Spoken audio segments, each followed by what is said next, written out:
Yeah. But yeah. Cool. That's what I'm trying to do. I'm trying to get the ringy thingy. I don't know what to call it. That fire color ring with the purple in it. That one. Going there. Try to make them both similar. They are quite hard to do, but anyways. I want to come on here and kind of give my 2 cents about the E6000 glue. Most people use it a lot. I mean, a lot of beaters use it a lot. A lot of people who create use it a lot.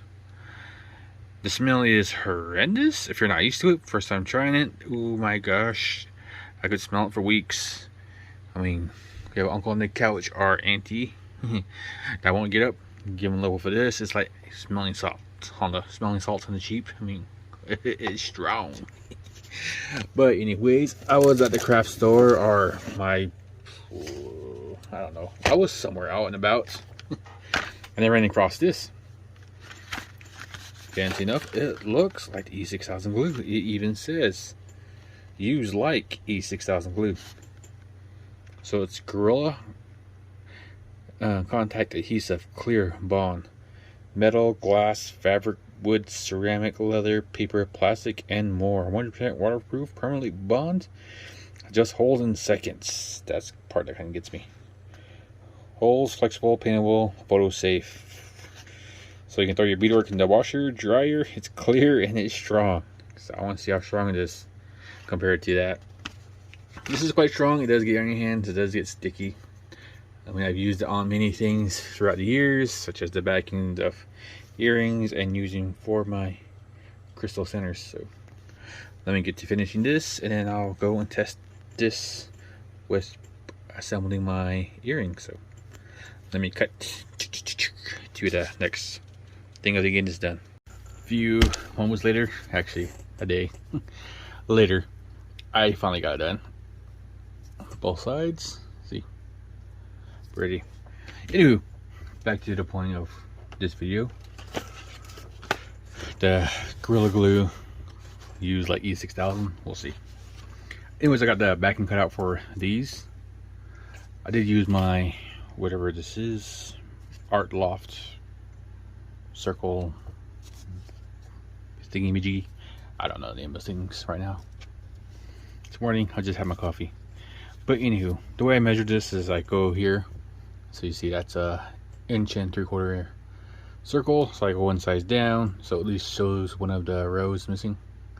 So it takes out that teal row on the outside. And it's one size in. So when I do go to stitch around it, I'm not trying to sew into that area, so I do cut it one size shorter. And for the backing space that I use, our backing thing I use a for sale sign. It's plastic, it's thin, it's thinner than a credit card. I don't want to use cardboard because it's kind of hard to keep cardboard in my house because I got kids and like to draw things. Anyways, I just put it down, make my circle, cut it with a pair of scissors, and I get these little discs. See, ta-da! And once those are done, then I go and get my fingernail posts, which are these. They're basically assemble like so, and all I do is push them together here, and they do come apart like so. So that's what I have here. These are taken apart, and I cut them with the X-Acto knife. These little parts here at our market, so I put it here like so, kind of to the edge of where I want it, and I get my pencil and I mark the bottom here, and I do mark it here, and it gives me the points of where I need to have it. And I get my little X-Acto knife, like I said, and cut little slots into it. Do not push hard. You just gotta just run it down, put it and pull, and put it and pull. Just do that a couple times, adding more pressure until it goes through. Then turn it, then make a little score at the bottom, and then it just pops off. Simple. I say simple, but you know, you do that and it comes through. Then you can test it by putting one side through and putting the other into the flap to make a little H pattern. Here, side cuts. the square across this way, I run 2 lines and make a cut line like that. So I make a little H, so a little square with a little H. So there's a little flap. So it shows a little more pronounced. So see those little flaps. So then when I push the hinge part through, where the clip goes through, you see it doesn't fit well, but when I push it, it allows it to open up and push through. And it sits in there nicely, and it's flat. So when I do integrate them, you clump them both together, it does integrate nicely, so it has that smooth finish on one side, and this won't ever pop off. Some people do scratch them in the back, they sand it, and they just apply it to the back here, like someone sewed on, and leave it. Or just glue it, then they put a buckskin over it. That works too if you want, but this is the way I do it. So anyways, I have them both set here, and I put them down, and then I get my piece. I want to see which way I want to orient this, which I do like this way. So I want to make sure I have these set to the right orientation before I get to gluing and doing everything else. Anyways, that's the way I do things. So first I'm opening this, we shall see what the fuss and muss is about this. I just saw this on the shelf, I'm like, let's see how it works. Comparably, it is more. So this is 3 ounces, this is 2 ounces. You can see it's a bigger tube. It does have the same tapered end as the E6000. So when I open it up, same tip. Ooh, it is quite woo, it's pungent. I should say that. Should have taken a big whiff. Now I'm gonna start seeing colors and might have some really good beadwork. But yeah, it is pretty strong. I wouldn't recommend eating it, but you know, to each their own. Anyways, I put some on the back, see, and some on the fingernail post, and make sure this is oriented the way I want it to. Put my finger on top here and here, and check it. So I'll push down here. I'm trying not to get any on my fingers because I normally get this when I mess with the E6000. I get on my fingers and it does get sticky. And since this thing says it dries fast and this and that, so there you go. I'll make sure I see my stitches around it. I'll make sure I'm looking on this, make sure it's lined up both ways, and I'll leave it. I do have a little this here as an extra spare piece, where if there's any excess, it can run off onto it. You can put some here, put some under your post, like so, on top. It does get a bit messy, but just go through. My fan just kicked down for my AC. So hopefully that's not too loud for you guys. I'm not squeezing pretty hard in this, I'm just barely putting enough pressure for it to ooze out.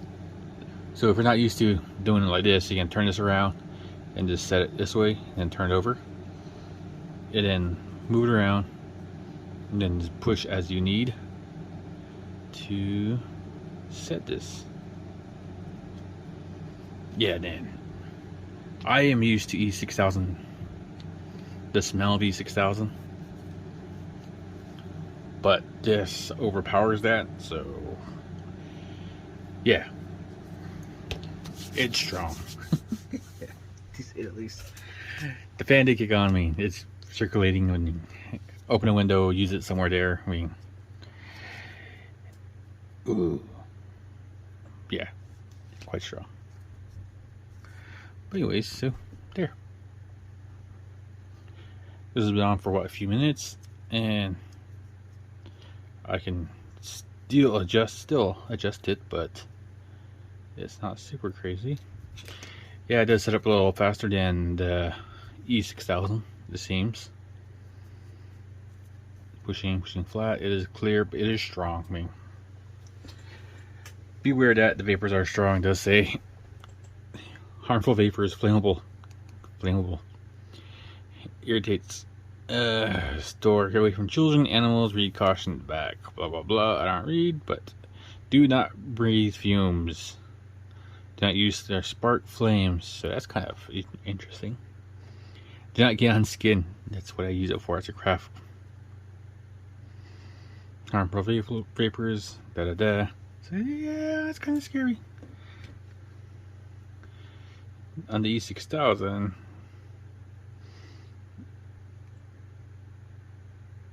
it says allowed 40 hours dry. It doesn't really say anything about the vapors and that. So yeah.